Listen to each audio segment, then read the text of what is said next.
Alright, good morning. Ayan guys. Mga ka-DC, pakita ko lang tong bago nating ilaw. Ito yung tinutulak namin ngayon, best seller namin.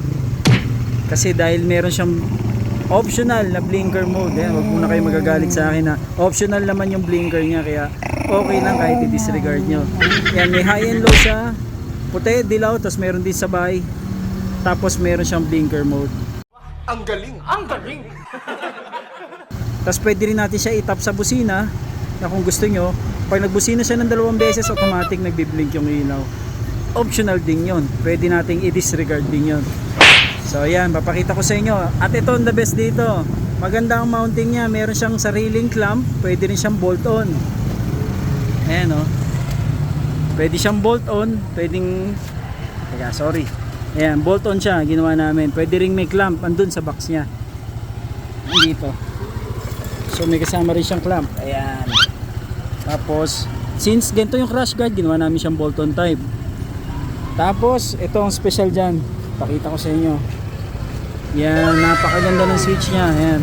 Nasanay tayo na ang switch andito, yung mga domino, yung mga halo switch. So ito, ang ganda. Switch pa lang.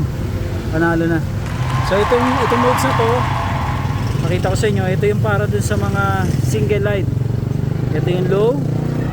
Pangalawang pindot, high puti. Pangatlo yung sabay. Ito naman katabi niya, ito yung mga blinker, 3 klase rin. Yun o. Blinker mode.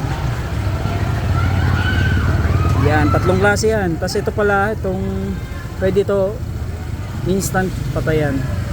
Ayun. Pag yan. So aalamin pa namin yung ibang modes nito, marami pa, medyo komplikado. So yan, update ko kayo guys. Ito nga pala, shoutout nga pala sa may-ari ng motor. Ang pangalan niyo sir? Sir Franz from Kanlubang, tama sir?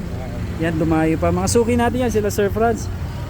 Yan, saka yung kapatid niya, suki natin dito. So bukod dyan, marami pa pinakabit si sir. Yan, handguard, brackets, crash guard, then brackets. Siyempre dahil dumayo si Sir Matic, may freebie sa atin si Sir. Sabi sa kapatid niya, yan. Solid yan. So yan, maraming salamat sir.